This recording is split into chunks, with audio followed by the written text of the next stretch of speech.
मालिक की सजनबाजी प्यारी सत्संग जीव, बच्चे चाहते हैं कि जी हमें कुछ पॉइंट्स पे आप सत्संग, अभी जो सवालात आए हैं उसके अकॉर्डिंग सत्संग करें कुछ देर, कुछ तो जरूर।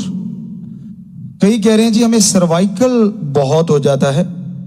इसके लक्षण जो हैं कि आपके बैक साइड में खिंचाव पैदा हो जाता है, चिड़चिड़ापन हो जाता है, सिर में दर्द, बैक साइड में खिंचा खिंचा रहना, क्योंकि लगातार जो कंप्यूटर का काम करते हैं, कुर्सियों में बैठे रहते हैं, लिखने का काम करते हैं या बजाने का, जैसे बच्चे ज्यादातर इसी में लगे रहते हैं कंप्यूटर में या फोन में लगातार, तो चिड़चिड़ापन बहुत आ जाता है, खिंचाव पड़ जाता है नाड़ियों में, पीछे दर्द रहने लग जाता है और कुछ भी अच्छा नहीं लगता, सुन्ना सुन्ना लगने लग जाता है, बेचैनी सी छाई रहती है। तो ये सब और भी कारण हो सकता है, लेकिन सर्वाइकल के भी लक्षण हैं। सर्वाइकल से ऐसा होता देखा गया है, एकांत अच्छा लगता है, कोई बोले अच्छा नहीं लगता, उसकी आवाज भी भद्दी लगती है, बुरी लगती है। तो उसके लिए एक तरीका हमने बताया है कि एक बेंच हो या चारपाई, आप उस पर लेटें, पहले सीधे लेट जाएं, फिर पांव के बल अपने आप को थोड़ा पीछे की तरफ सरकाएं और ये छाती इतनी आपकी आ जाए, छाती तक ये जगह, ये आप चारपाई से आगे ले जाएं। मान लीजिए ये चारपाई है तो इतना ये सिर वाला हिस्सा पीछे ले जाएं और फिर दोनों हाथ पीछे करने हैं और पूरा गर्दन को ढीला छोड़ दें। अगर फर्स्ट टाइम कर रहे हैं और थोड़े मोटे हैं आप, एक आदमी जरूर होना चाहिए जो पाँव को पकड़ के रखे, अकेले मत करें। और ये करने से पहले आप थोड़ा घूम लें, तो हाथ पीछे लटका दें, गर्दन पूरी पीछे की तरफ कर दें। इस अवस्था में आप कम से कम 15 सेकंड जरूर रुकें। आधा मिनट रुक जाओ तो कहना ही क्या, आधे मिनट से शुरू करें, मिनट तक जाएं।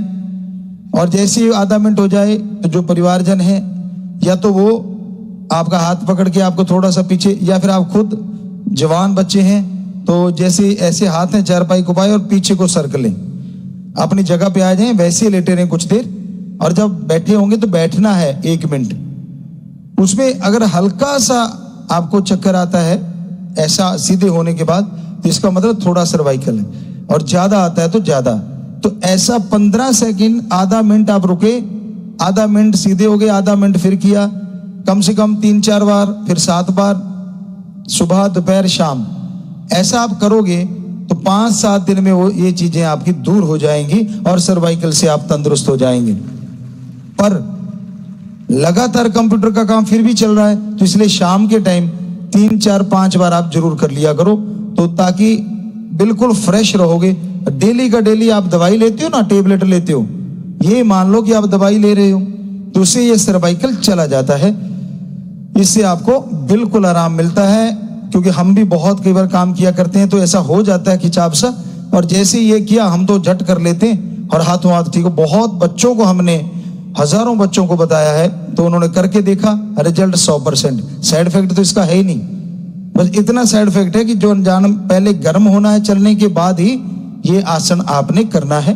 तो ये प्रैक्टिकली है, हमने करके देखा है बहुत बार और बिल्कुल नॉर्मल हो जाता है, याद ही नहीं रहता कि कहीं दर्द भी रहता है या दर्द भी है। और अगला जो यहां पे आया है सवाल कि परिवार और रिश्ते बिगड़ रहे हैं।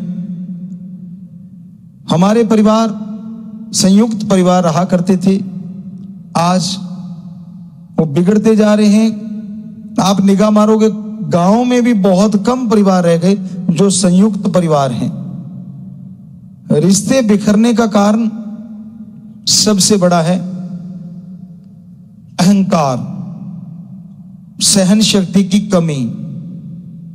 जरा सी बात होती है और आप झगड़ा झमेला शुरू कर लेते हैं, जरा सी बात होती है आप परेशान होने लग जाते हैं, जरा सी बात होती है आप एक दूसरे से बोलना बंद कर देते हैं। पहले तो बहनों में पाई जाती थी ये आदत कि भाई थोड़ा सा मुंह मोटा हुआ और कहते मैं नहीं बोलती इसके साथ, कई कई दिन नहीं बोला करते थे, हमने देखा अपने बच्चों को, सेवादारों को। पर अब तो भाई आपको पता है हर चीज में मुकाबला हो गया, बराबर के हकदार हो गए, कहते हम कौन सा कम है। तो इन्होंने भी बोलना छोड़ देते हैं आपस में। वो निकलेगा दूसरा साइड में हो जाएगा, इसको निकलने दो। फिर माथे लगाना भी पसंद नहीं करते। क्यों? आपकी रगों में एक ही मां बाप का खून है, एक ही मां के गर्भ में आप पले बड़े हुए हैं, एक ही मां का दूध पिया है, एक ही बाप और मां के परवरिश में आप बड़े हुए हैं, उसी मां बाप ने आपको पढ़ाया लिखाया। फिर ऐसा क्या आ गया कि उस खून में जहर बनने लगा? उसका कारण अहंकार है, धन दौलत है, जमीन जायदाद है, औरत या मर्द है, क्योंकि बेटे बेटियों में ये चल रहा है तो झगड़े हो गए। एक और भी बड़ा कारण है गलत सोहबत, गलत संग करना, वो भी एक बहुत बड़ा कारण है। क्योंकि एक कहावत है कि उंगली लगाने वाले बहुत होते हैं। आपको इकट्ठा देख के खुश होने वाला तो कोई कोई होगा, जिसके अच्छे संस्कार हैं, कोई संत पीर फकीर या कोई भगत, वो तो खुश हो सकता है, वरना इकट्ठे परिवारों को देख के लोग सड़ते हैं, जलते हैं। और एक और भी कारण है संयुक्त परिवारों का टूटना, बुरा ना मानना। कहते ना तो बुरा जन्मे और ना बुरा आए, कोई बुरा आ जाए। वो बहू हो सकती है, जवाई हो सकता है, माड़ा संग आपके बेटे बेटी का भी हो सकता है। जो 3 कारण ऐसे हैं जो संयुक्त परिवार तोड़ने में बहुत बड़ा कारण बनते जा रहे हैं, क्योंकि वो लंबी नहीं सोचते। और एक परमपिता जी ने जो बताया वो भी बहुत बड़ा कारण है, गदा 25 उम्र जोर जवानी का। एक 25 से 45 साल या 30-40 साल तक की जो उम्र होती है, जब बच्चा अपने पैरों पे खड़ा होने लगता है, माँ बाप की बनी बनाई जायदाद पे हक जताता है, उसको पैसा मिल जाता है, वो अपने तरीके से काम करने लगता है, उसको लगने लग जाता है कि यार मेरे माँ बाप तो बेवकूफ ही थे, मुझे जितनी अकल काश मैंने काम संभाला होता तो मैं तो पता नहीं कितनी बुलंदियों पे ले जाता।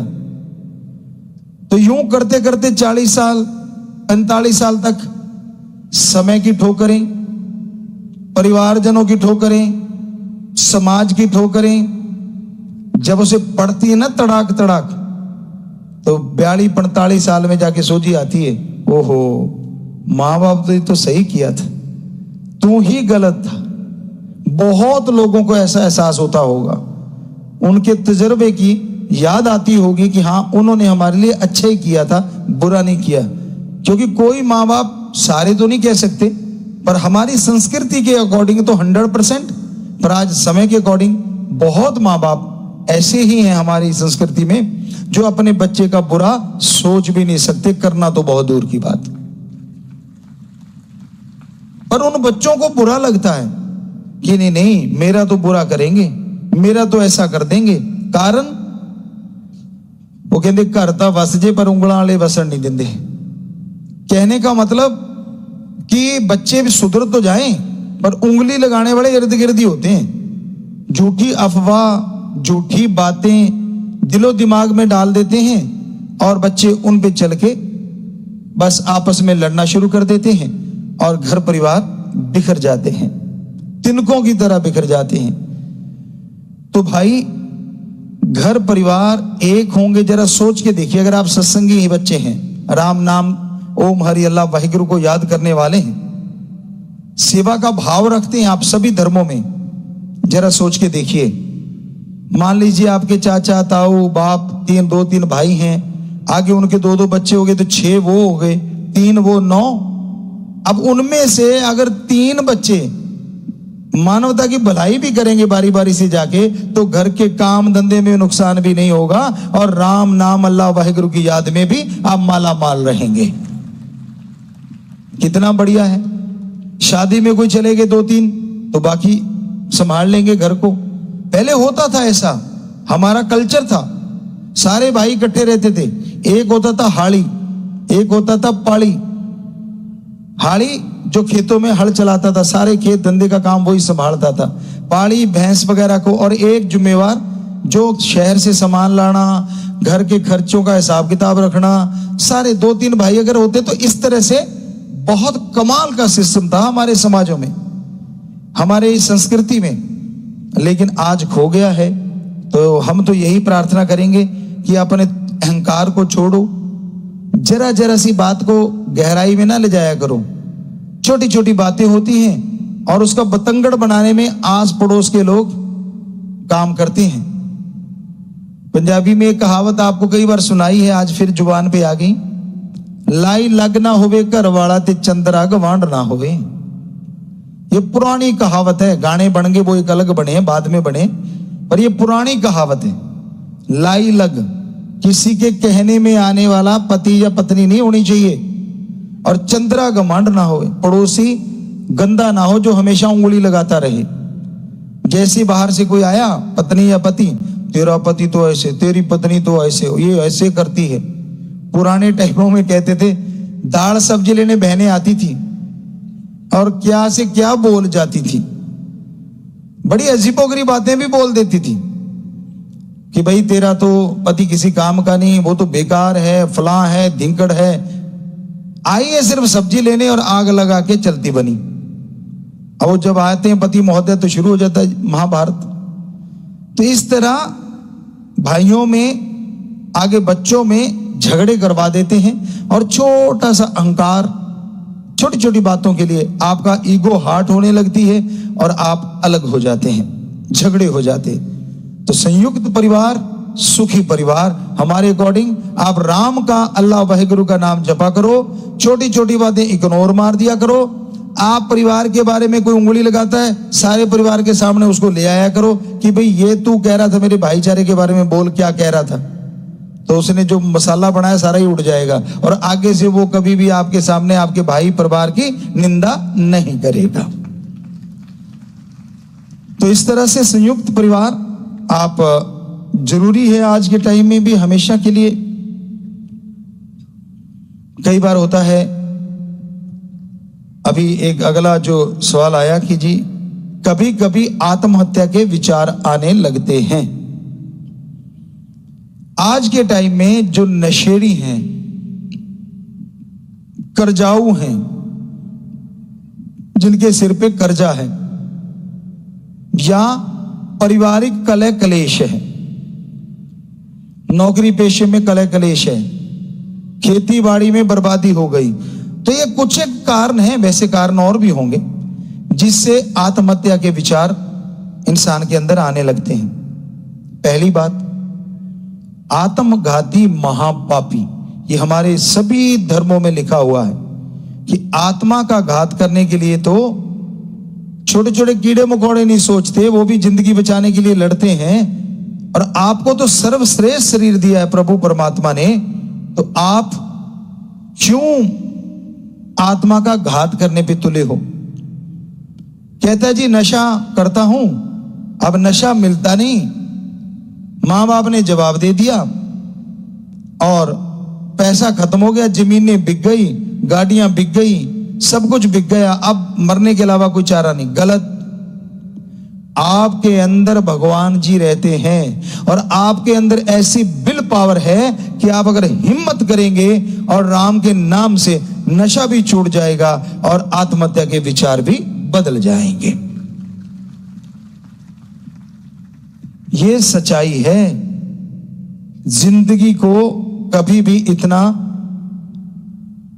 कमजोर मत बनाइए, अपने आप को मजबूर मत बनाइए और जिंदगी को इतना फालतू मत समझिए। फिर कर्जा हो गया, कर्जाऊ हैं आप और आप लगते हैं कि मैं आत्महत्या कर लूं तो पीछा छूट जाएगा। कैसे भाई? तू घर का मुखिया, तेरे पे डिपेंड तेरे बच्चे, पत्नी, माँ बाप, परिवार, जो भी तेरे पे डिपेंड है, क्योंकि तू मुखिया है। और तू सोचता है कि कर्जा हो गया मैं आत्महत्या कर लूंगा। कौन सा बड़ा तीर मार दिया तूने? ये तो कायरता है, महान कायरता। तू आत्महत्या कर गया और तेरे छोटे छोटे बच्चों को भुगतना पड़ेगा, उनका जो हाल करेगा समाज। सोचा है कभी? किया विचार? दिमाग में आया कुछ? आप निकल लिया कि मैंने मर जाऊं और सारे परिवार को दुखी कर जाऊं। क्या कैसा है तू मुखिया और कैसा है तू इंसान? नहीं भाई, ऐसा मत कर। कोई भी बेटी बेटा हमारा ऐसा सोचता है, राम जी की औलाद, कभी ना सोचो ऐसा, बल्कि डट के सामना करो। कोई भी मुसीबत परेशानी आती है, मुश्किलातें आती हैं, आप हिम्मत करो। हिम्मत करे अगर इंसान तो सहायता करे भगवान, हिम्मते मर्दा मत दे खुदा। आप मेहनत करो, भगवान जी साथ दे देंगे और धीरे धीरे कर्जे उतर जाएंगे। हाथ पे हाथ धर के बैठने से कर्जा नहीं उतरता, गम चिंता टेंशन लेने से कर्जा नहीं उतरता, और आत्महत्या से तो आप परिवार का बुरा हाल करके जाते हैं। महापापी तो वैसे ही बन गया, आत्मघाती महापापी। पीछे जो परिवार छूट गया उसका और बुरा हाल। तो ये तो कभी कल्पना भी नहीं करनी चाहिए। अब पढ़ने वाले बच्चे, नंबर कम आ गए, मां बाप ने कहा था नंबर कम आ गए तो देख लेना। इस पे आपको एक हंसने वाली बात सुनाती है।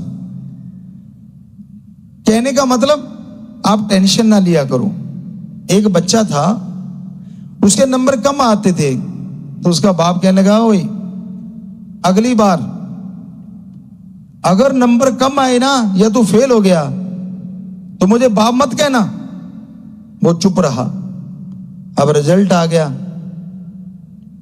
उसका बाप बैठा ही था, आया उसके, कहता हाँ क्या हुआ? कहता रमेश जी मैं तो फेल हो गया। क्योंकि उसने कहा था बाप मत कहना, बाप का नाम था रमेश। तो कहता रमेश जी मैं तो फेल हो गया। सो हम ऐसा नहीं कहते कि आप फेल हो जाओ। कहने का मतलब अगर नंबर कम आ गए तो कोई आसमान नहीं नीचे गिर गया। अगली बार फिर सही मेहनत कीजिए, उसको अपने दिल पे लगा लो कि हाँ इस बार कम आए हैं, मेरे बराबर वाले मेरिट पहुंच गए, वो भी गर्भ से जन्मे और मैं भी कोई ऊपर आसमान से नहीं टपका। तो अगली बार एम बना लो, गैरत बना लो, यकीन मानो आपकी भी मेरिट आ जाएगी। आत्महत्या किस चीज का क्या हाल है? मां जिसने गर्भ में रखा उसका क्या दोष है भाई? हे बच्चों, जिसने 9 महीने गर्भ में रखा है, आपको छोटी सी बात लगती है? तो आप 1.5-2 किलो की ईंट पेट पे बांध के 3 दिन सो के देख लो, चल फिर के देख लो, उतारनी नहीं, 3 या किलो की ईंट पेट पे बंधी हो और आप सो के दिखा दो, नहीं सो पाओगे ना। अरे मां ने 9 महीने रखा है पेट में, वो इसलिए कि आत्महत्या करके उसको दुख दे जा। बाप ने परवरिश करी, सपने बुने कि मेरा बेटा बड़ा हो के मेरा ऐसे साथ देगा, ऐसे मुझे खुशियां देगा। क्या ये कुठाराघात नहीं कर रहे आप? और मां बाप को भी इतना प्रेशराइज नहीं करना चाहिए बच्चों को कि देख लेना अगर कम नंबर आए वैसे हो जाएगा वैसे हो जाएगा। पढ़े लिखे कुछ ज्यादा ही प्रेशर डालते हैं। गांव में हमने देखा अनपढ़ नहीं परवाह करते, कहते पुत्र ढंग नाल पास हो जी, उनका काम होता है। हमने जो देखा आज भी ऐसे ही होता होगा कि बेटा जी पास हो जाना, अच्छे नंबर ले आना। और ज्यादा जो पढ़ लिख के कट जाते हैं ना मां बाप, खुद का मार्कशीट नहीं दिखाएंगे कितने लिए थे, या तो वो दिखाने की जरूरत नहीं पड़ेगी। अगर आप इंटेलिजेंट है, नेचुरली सेल वैसे जाएंगे बच्चे में और वो भी इंटेलिजेंट बनेगा। पर क्या आपने उसके संगी साथियों का कभी ध्यान दिया कि उसका संग तो नहीं गलत, कहीं गलत संग में तो नहीं फंस गया? क्या आपने उसको कभी टाइम दिया है, कभी चेक किया है उनके टीचरों के पास, मास्टरों के पास 15 दिन के बाद, महीने के बाद उसकी रिपोर्टिंग करी है कि बताओ मेरा बच्चा पढ़ाई में कैसा है, स्कूल में उसकी कितनी हाजिरियां हैं? 15 दिन में करते रहो चेक, पता चल जाएगा वो स्कूल में ही जाता, कहीं और तो नहीं जाता 15 दिनों में बीच में। और पता चलेगा तो फिर चेक करो, और प्यार से हैंडल करके गलत सोबत में पड़ गया है तो उसकी वो गलत सोबत हटवा दो। अगर ये सब कर रहे हो आप मां बाप, तो हकदार बनते हो बच्चे को कहने के कि बेटा नंबर अच्छे ले आना। और अगर उनको टाइम ही नहीं देते आप तो अपने आप में मस्त हैं, आपका बिजनेस है जी, व्यापार है जी, ऐशो आराम है जी, आप तो उसमें खोए हैं। पर आपको गैरत है ना, मेरा बेटा कम नंबर कैसे ले आया? बेटे की कभी जाके आपने रिपोर्ट ही नहीं देखी और लास्ट में कम क्यों ले आया? तो गलतियां आपकी है, मां बाप की। तो दोनों बातें ध्यान में रखिए। मां बाप अपने बच्चों को टाइम दें और बच्चे माँ बाप को एक as a friend, as a सहेली, बेटी है तो अपने माँ बाप को सहेली की तरह, हमारे ख्याल में एक टाइम रख लो। पहले भी हमने बहुत साल पहले सत्संग में बोला था, आज फिर से कहना चाहेंगे कि आप एक टाइम रख लो, 1 घंटा 2 घंटे। बच्चा स्कूल से आता है, आज की भाषा में फ्रेंड टॉक, उसका नाम दे दो फ्रेंड टॉक, कि एक दोस्त की तरह, एक सहेली की तरह माँ बाप अपने बेटे बेटी से दोनों बैठ के बात करें कि बेटा इस टाइम में जो भी तू बताएगा हम तेरे को लड़ेंगे नहीं। तो 100% बाहर वो दोस्त मित्र नहीं बनाएगा, क्योंकि घर में ही दोस्त मित्र मिल गए और आपको हर बात शेयर करेगा। और जो बात आपको लगे कि ये गलत दिशा में जा रहा है, तो एक फ्रेंड की तरह ही उसको गाइड करके, एक दोस्त की तरह गाइड करके उसे समझा दीजिए और वो आदत छोड़ देगा।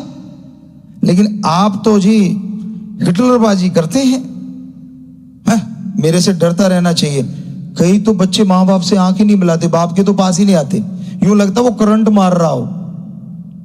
नहीं, ये बिल्कुल गलत है। ठीक है, जब फ्रेंड टॉक करते हैं उसमें जो उसने बताया, बाद में कहीं पीटना मत उस बातों के लिए, अगले दिन फ्रेंड टॉक खत्म हो जाएगी। फ्रेंड टॉक का मतलब उसको उसी तरह से हैंडल करें, बाद में उसका जिक्र नहीं करना 2 घंटे के बाद। तो बच्चा आपको हर चीज बताएगा, स्कूल में, बस में, कहां क्या क्या हुआ और क्या क्या नहीं। वो छोटा है, छोटे होते से ये शुरू कर लोगे, आप तो समझदार है ना, आपको पता चल जाएगा कि कोई बच्चे को गलत दिशा में तो नहीं ले जा रहा। तो यकीन मानो, ये फ्रेंड टॉक अगर शुरू कर लोगे अपने बच्चों के साथ, दोस्ती का एक रिश्ता, माँ बाप तो हैं ही आप, और दोनों बैठ के अपने बेटे बेटी से सारी बातें करें।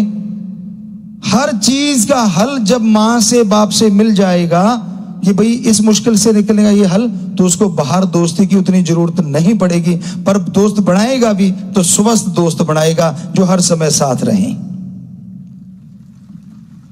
तो हमारा काम तो बताना है। तो इस तरह से बच्चे पढ़ाई में भी अच्छे होंगे और आत्महत्या रूपी ये जो बला है ये बच्चों से दूर हो जाएगी। तो कर्जे की बात कही और ये पढ़ाई वाले बच्चों की बात कही।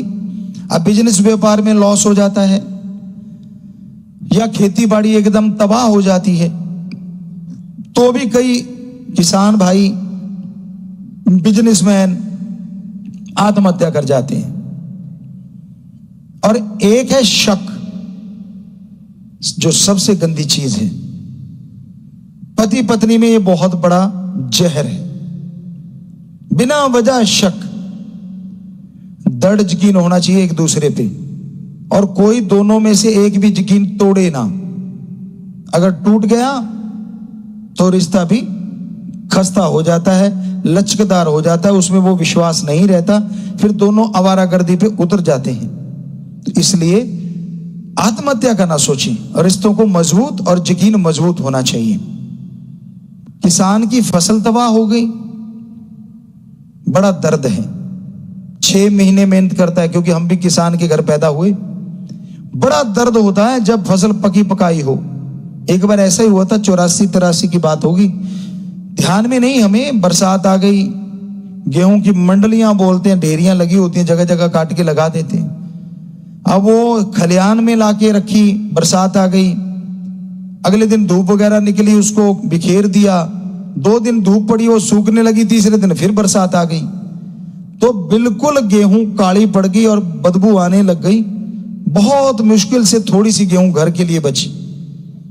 तो इतना खर्चा किया होता है, कैसे कंट्रोल करें? पर इसका मतलब ये थोड़ा ना कि आत्महत्या कर लो। खाने को तो मिल गया, जीने का तो है, चलो कर्जा उठा लिया, उसका दर्द है, पर मरने से क्या बताइए आप, कर्जा उतर जाएगा क्या? वो जो समस्या घर के लिए खड़ी हो गई, क्या वो हल हो जाएगी? जी नहीं। हे किसान भाइयों, ऐसा करने से आप ही नहीं, आप सारे परिवार को दुखी कर गए।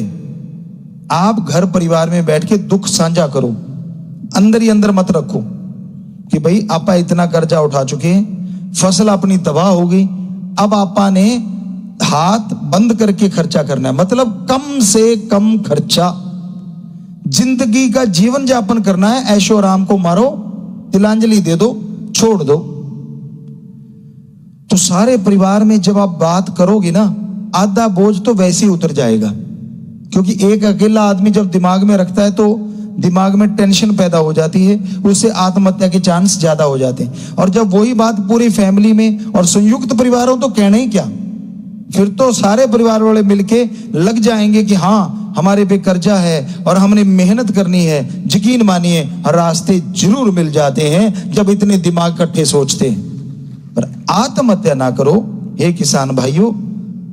ठीक है, कुदरत के कादिर ने कहर बरपा दिया, ठीक है आप बर्बाद हो गए, पर बर्बाद हो गया गाने से क्या आबाद हो जाओगे? फिर से मेहनत के लिए तैयार हो जाओ। आप कर्मठ हैं, आप हिम्मत वाले हैं, आप योद्धा हैं, शूरवीर हैं। फिर से लग जाइए जमीन के साथ मेहनत करने, और हो सकता है अगले 6 महीने में आपका कर्जा भी उतर जाए और फायदा भी हो जाए। ऐसे ही बिजनेस व्यापार है, पैसा लगाया डूब गया। वैसे एक बात बुरा ना मानना बच्चों, बिजनेस व्यापार कि अगर मेहनत की कमाई लगाते हो, हमारी जिंदगी का ये तजुर्बा है, वो पैसा कभी डूबता नहीं। ये अजमाई बात है, एक बार झटका लग सकता है लेकिन अगले साल फिर पूरा हो जाएगा। अगर मेहनत का नहीं ठगी बेईमानी का है, फिर तो टेंशन आपको लेनी ही नहीं चाहिए। कैसे नहीं लेनी चाहिए? एक उदाहरण आपको बताते हैं। राजस्थान में एक सज्जन थे, ऊंटों का व्यापार वगैरह करते थे। गांव वालों को पता नहीं था कुछ इतना ज्यादा, लेकिन राजस्थान में ये देखा है हमने, अपनी आंखों से भी देखा है। जैसे नया ट्रैक्टर आ गया तो सारा गांव इकट्ठा हो गया, अच्छा इसकी तो लाइट जलती, अच्छा इसका तो ये होता है। ये 76 की बात है। तो ये भी उन्हीं टाइमों की, उनसे पहले की बात है। कोई ऊंट ले आया, शाम सी का समय था, गांव वाले सारे इकट्ठे हो गए। अरे यार क्या खूबसूरत ऊंट है, कितना बढ़िया ऊंट है, कितने का लाया? कहता यार ले आया जितने का हुआ। अब गांव वालों ने ज्यादा नहीं छेड़ते थे कि ठीक है बहुत सुंदर ऊंट है भाई, गजब का ऊंट है तेरा, क्योंकि ऊंट ही होता था मेन हल जोतने का साधन। पंजाब साइड में बैल वगैरह होते थे, राजस्थान में भी कई जगह बैल होते थे, लेकिन मोस्टली ऊंट ज्यादा चलते थे। तो अगले दिन सुबह कुछ गांव वाले रह गए थे, कुछ दोबारा फिर आए कि यार शाम को तो इतना बढ़िया दिखा नहीं। सुबह जाके देखते तो खाली होते थे, ज्यादा बरसात पे निर्भर था। तो फिर आगे घर में देखा तो खाली खूंटा, ऊंट है ही नहीं। अब वो सज्जन बैठा चुप खामोशी सी में, गांव वाले सारे कहते यार ये क्या कर दिया तूने, ऊंट बेच दिया? कहता हाँ। कहता कितने का? कहता लगे मोल दे दिया। असल में पता क्या हुआ, वो बंदा चोर था, चोरी करके ऊंट लाया, रात को कोई चोर चुरा के ले गया।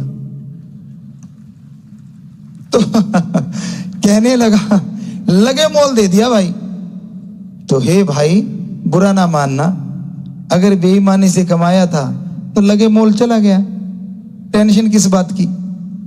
हाँ मेहनत का कमाया है, और मेहनत कड़ा परिश्रम का पैसा है। हम आपको गारंटी देते हैं, राम नाम जपते रहो, फिर मेहनत करो। एक बार अगर वो डूबा भी है तो अगली बार दुगना भी आ सकता है। ये अजमाई हुई चीजें हैं। पर आत्महत्या किसी चीज का सॉल्यूशन नहीं है। तो इसलिए आत्महत्या किसी भी कॉस्ट पे, किसी भी चीज के लिए कभी भी ना किया करो, ना सोचा करो। और इसका सबसे बड़ा बचने का कारण है ओम हरि अल्लाह वाहिगुरु राम का नाम। ये सॉल्यूशन, ये दवाई है। राम का नाम, ओम हरि अल्लाह वाहिगुरु गॉड खुदा रब का नाम अपने अपने धर्मानुसार आप जाप करें सुबह शाम। विल पावर बढ़ेगा, और विल पावर बढ़ेगा तो आप आत्मबल से अपनी गम चिंता टेंशन परेशानियों को आने से पहले ही खत्म कर देंगे। तो अपने आप ही आत्महत्या का जो रोग है वो खत्म हो जाएगा।